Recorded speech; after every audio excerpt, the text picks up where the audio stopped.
বলেছিলাম আপনার বাবা মারা গেছেন, উনি একজন আমাদের ধারণা মতে মুসলমান, কাজে একজন মরহুম মুসলিমের এভাবে মূর্তি বানায় তাকে পরজগতে আযাবের সম্মুখীন করবেন না, এটা আপনার বাবার বিরুদ্ধে, বাবার পক্ষে তার জন্য কল্যাণকামিতা হবে না, এটা হবে সন্তান হিসেবে বাবার সর্বনাশ ঘটনার নামান্তর। এভাবে মূর্তি বানিয়ে তাকে জাতির সামনে কলঙ্কিত করবেন না। আমাদের কথা পছন্দ হলো না, আমরা কেন মূর্তির বিরুদ্ধে কথা বললাম, এজন্য তিনি আমাদের কণ্ঠরুদ্ধ করে দেওয়ার চেষ্টা করলেন। ভাস্কর্যের বিরুদ্ধে কথা বলবার অপরাধে জাতীয় সংসদে দাঁড়িয়ে আমাদের ট্যাক্সের পয়সা দিয়ে নির্মিত সংসদে তিনি আমাদের বিরুদ্ধে কথা বললেন। তিনি জাতির কাছ থেকে আমাকে বিচ্ছিন্ন করার পায়তারা চালালেন, আমাদের কোনো পরামর্শই তো শুনলেন না।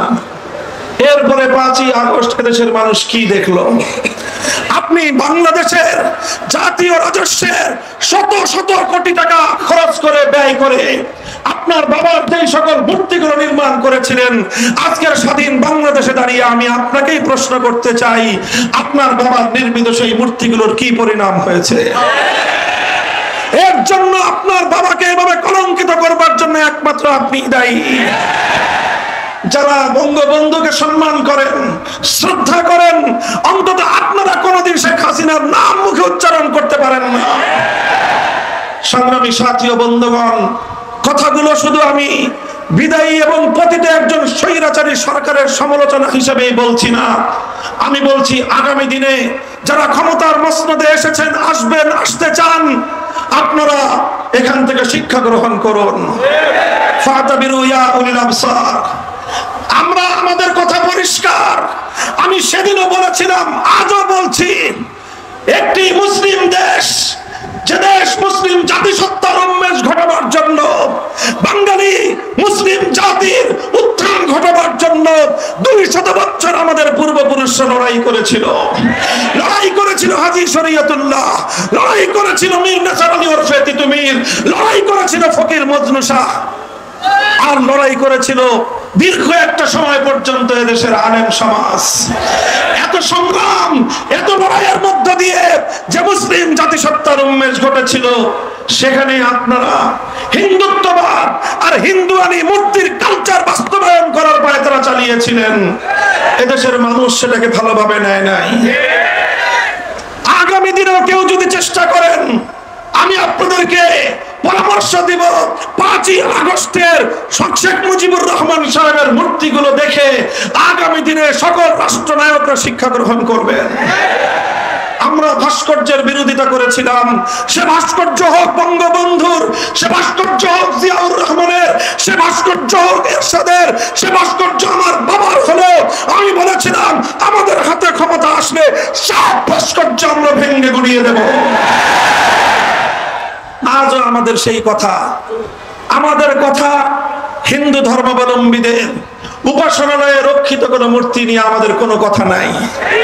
আমরা তাদের কাছে ঈমানের দাওয়াত দেই, স্বেচ্ছায় ইসলাম গ্রহণ করার আহ্বান জানাই, কিন্তু তাদেরকে তাদের ধর্ম ছেড়ে দিয়ে তাদের ধর্মীয় উপাসনালয়ে মূর্তি রাখার ব্যাপারে আমাদের কোনো বক্তব্য নাই।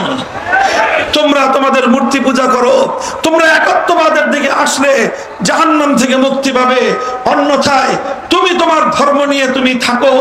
আমরা তোমাদের সংখ্যালঘু হিসেবে মুসলিম দেশে অবস্থানকারী তোমাদের সকল ধরনের নিরাপত্তার দায়িত্ব আমরা গ্রহণ করেছি।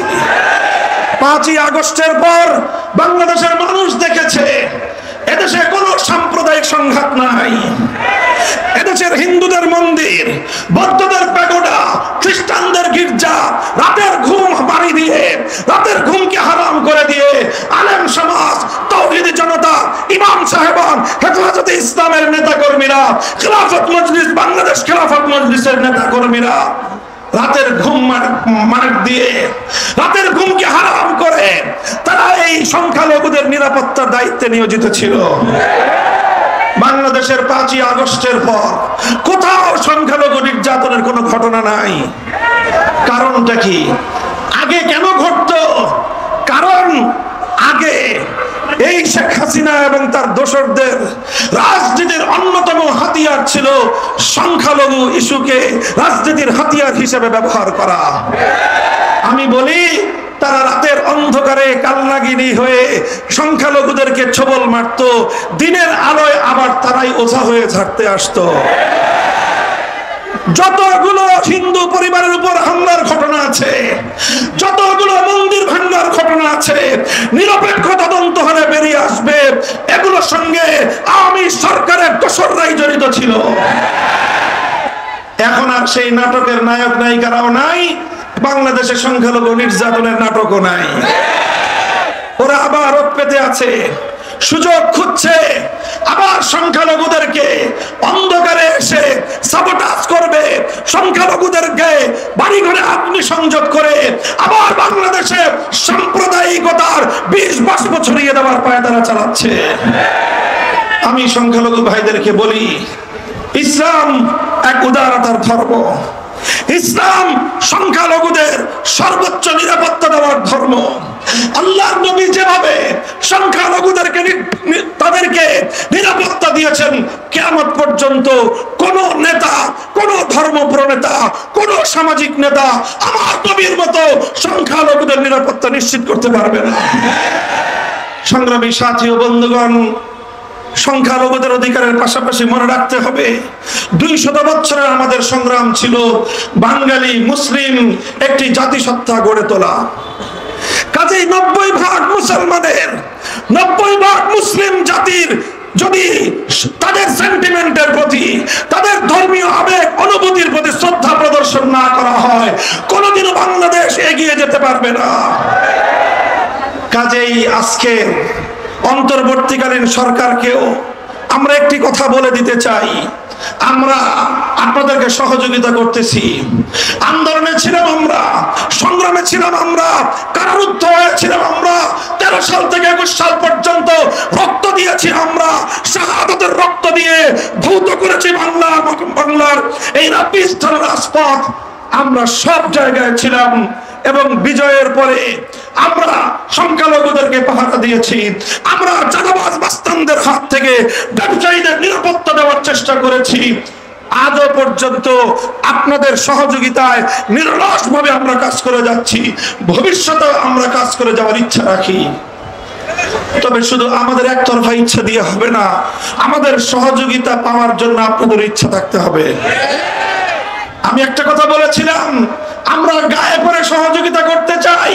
আপনারা যদি পা দিয়ে ঠেলে দিতে চান, তাহলে পরিণামটা খুব ভালো কারোর জন্যই হওয়ার কথা না। আমি নাকি কড়া করে বলি, নরমাল করেই বললাম, আরো নরম করে বলতে আমরা জানি, কিন্তু আবার প্রয়োজনে আমরা বজ্রের মতো গর্জনা দিতে জানি, আমরা আপোষের হাত বাড়িয়ে দিতে জানি, আবার গাদ্দারির কাঁধের উপর আমাদের হাত উত্তোলন হতে এতটুকু কেঁপে ওঠে না। সংগ্রামী সাথী ও বন্ধুগণ, আমি অন্তর্বর্তীকালীন সরকারকে বলবো, খবরদার, হিন্দুত্ববাদ এদেশের মানুষ পছন্দ করে না।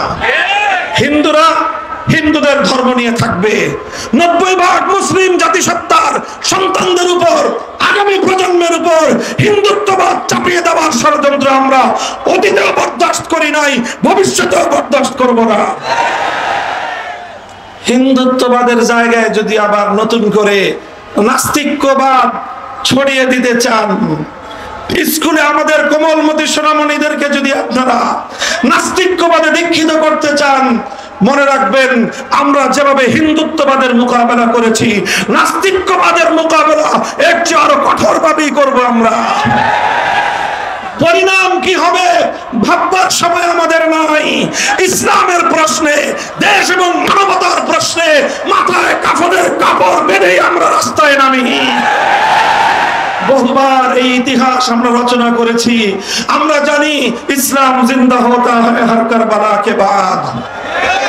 যখন আমার সন্তানের রক্ত ঝরবে, যখন আমার রক্ত ঝরবে, সেই ইমানদার শহীদের রক্তের উপরেই ইসলাম নামক বৃক্ষটি গড়ে উঠবে। আমরা বলতে চাই, নাস্তিক্যবাদ আমরা দেখতে চাই না। শিক্ষা কমিশন আপনারা ভেঙে দিয়েছেন, জাতীয় গণমাধ্যমে সংবাদ ছেপেছে, এতটুকুকে আমরা স্বাগত জানাই। কিন্তু মনে রাখবেন, এখানে আমার বক্তব্য, আমাদের কথা শেষ নয়। আমরা শিক্ষা কমিশনের শেষ পরিণাম পর্যন্ত গভীর পর্যবেক্ষণ করব।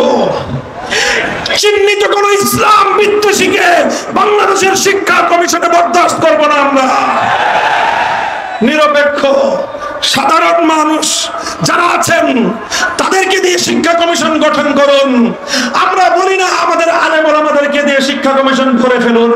আমরা শুধু এতটুকু আবদার করি, 90% মুসলমানদের দেশের শিক্ষা কমিশনে শিক্ষা এবং পাঠ্যসূচি নির্ধারণের ক্ষেত্রে আলেম সমাজের কন্ট্রিবিউশন থাকা দরকার। একজন অন্তত আলেম প্রতিনিধি রাখুন, ইসলামী শিক্ষাবিদ রাখুন, এরপরে অন্যান্য বিভাগ থেকে রাখুন, যাতে এমন কোন পাঠ্যসূচি আমার সোনামণিদের জন্য প্রণীত না হয় যেটা আমার সন্তানের ঈমানকে হরণ করতে পারে। মনে রাখবেন, আগামী প্রজন্মের ঈমানকে রক্ষা করবার জন্য আমরা যুদ্ধ করতে প্রস্তুত থাকি।